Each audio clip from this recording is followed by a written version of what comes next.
ધર્મ માટે ને રાષ્ટ્ર માટે 3 સંતાન હોવા જોઈએ। મોટા મોટા બંગલાઓ બનાવીએ અને બંગલાઓની અંદર માત્ર એક જ દીકરો હોય અને કદાચ કોઈ કારણસર દીકરો અમેરિકા જતો રહ્યો પછી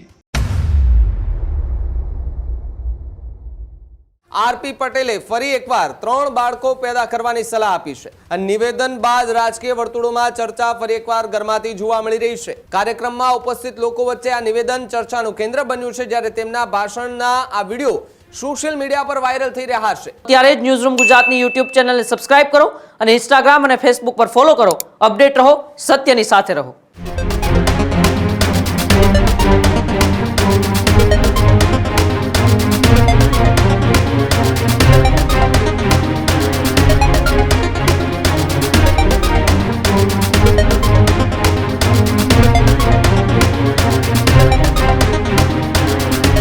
વિશ્વ ઉમિયા ફાઉન્ડેશનના પ્રમુખ કે જેમણે એક નિવેદન આપ્યું અને આ નિવેદન ફરી એકવાર ચર્ચાનો વિષય બનતો જોવા મળી રહ્યો છે। જી હા, ફરી એકવાર 3 બાળકો પેદા કરવાની વાત સામે આવી રહી છે।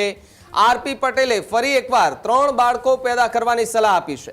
મહેસાણાના કડી ખાતે વિશ્વ ઉમિયા ફાઉન્ડેશનનો એક કાર્યક્રમ હતો, જે કાર્યક્રમમાં મોટી સંખ્યામાં ત્યાં લોકો ઉપસ્થિત હતા। તે દરમિયાન આરપી પટેલે નિવેદન આપ્યું હતું અને નિવેદન બાદ રાજકીય વર્તુળોમાં ચર્ચા ફરી એકવાર ગરમાતી જોવા મળી રહી છે। આરપી પટેલે સમાજના ભવિષ્ય અંગે પોતાના વિચારો રજૂ કર્યા હતા, ત્યારે તેમણે એવું કહ્યું હતું કે દરેક પરિવાર કે જેમના 3 બાળકો હોવા જોઈએ, એક બાળક પરિવાર માટે હોવું જોઈએ, બીજું બાળક ધર્મ માટે હોવું જોઈએ અને ત્રીજું બાળક એ રાષ્ટ્ર માટે હોવું જોઈએ। જ્યારે આરપી પટેલે નિવેદનમાં પરિવાર, ધર્મ અને રાષ્ટ્રનો ઉલ્લેખ પણ કર્યો હતો। કાર્યક્રમમાં ઉપસ્થિત લોકો વચ્ચે આ નિવેદન ચર્ચાનું કેન્દ્ર બન્યું છે, જ્યારે તેમના ભાષણના આ વિડીયો સોશિયલ મીડિયા પર વાયરલ થઈ રહ્યા છે। જો કે આ પહેલી વખતનું નિવેદન નથી, આ પહેલા પણ અનેક નિવેદનો જે છે તે 3 બાળકો પેદા કરવાની વાતને લઈને આવ્યા છે અને આ જ વાતને લઈને ક્યાંક વિવાદ ઊભો થયો હતો તો ક્યાંક આ વાતને સમર્થન મળી રહ્યું છે। પરંતુ અહીંયા એક વાત એ પણ જોવાની છે, એક તરફ મોંઘવારી વધી રહી છે, બીજી તરફ આપણે જોઈએ છે કે જે જનજીવન જે છે તે અસ્તવ્યસ્ત જોવા મળી રહ્યું છે। નાનો માણસ કઈ રીતે સર્વાઈવ કરી શકે, કઈ રીતે મેનેજ કરી શકે, તેને લઈને પણ એક ચર્ચા હતી। એમાં જો 3 બાળકોની વાત કરવામાં આવે તો એમના ભરણ પોષણની જવાબદારી કોણ લે? નાના ગરીબ મધ્યમ પરિવાર હોય કે જેઓને એક બાળક હોય કે જેઓ પોતાના બાળકને ભણાવી ગણાવી અને મોટો કરવા માંગતા હોય છે, તેમની ફીસ અત્યારે આપણે જોઈએ છે, દવાખાનાના ખર્ચાઓ જોઈએ છે। એમાં જો 3 બાળકો પેદા કરવાની વાત હોય તો કેટલા લોકો એમાં સમર્થન પણ જાહેર કરે ને કેટલા લોકો અસમર્થન પણ જાહેર કરતા જોવા મળતા હોય છે। પરંતુ આરપી પટેલનું આ નિવેદન હાલ તો સોશિયલ મીડિયા પર વાયરલ થતા ચર્ચાનો વિષય બન્યો છે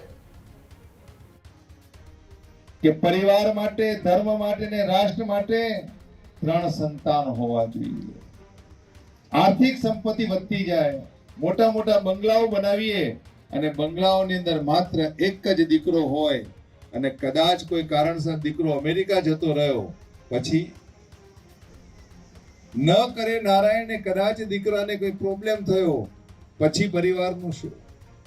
આવા અનેક પ્રશ્નો સાથે સામાજિક સુરક્ષાને લઈને આજે વિશ્વ ઉમિયા ફાઉન્ડેશન જે કામ કરે છે ને, એની પ્રવૃત્તિઓથી આપણે સતત માહિતગાર રહેવું જોઈએ। આપણે માત્ર મંદિર નથી બનાવતા, સનાતન ધર્મના પ્રતીક રૂપે વિશ્વનું સૌથી ઊંચામાં ઊંચું શિવ અને શક્તિનું એટલે કે પાર્વતીનું માં ઉમિયાજીનું 504 ફૂટ ઊંચું મંદિરનું નિર્માણ આપણે કરીએ છીએ। પણ એ જ મંદિરના માધ્યમથી સામાજિક એકતાને લઈને, સમાજને સંગઠિત કરીને, વિશ્વભરમાં પથરાયેલા પાટીદારોનું વૈશ્વિક સંગઠન બનાવીને સમાજની અનેકવિધ પ્રવૃત્તિઓ સાથે સમાજને શક્તિશાળી બનાવવા માટે વિશ્વ ઉમિયા ધામ। હજુ સુધી તમે અમારી ચેનલને સબસ્ક્રાઇબ નથી કરી તો અત્યારે જ ન્યૂઝરૂમ ગુજરાતને સબસ્ક્રાઇબ કરો, ફેસબુક અને ઇન્સ્ટાગ્રામ પર ફોલો કરો।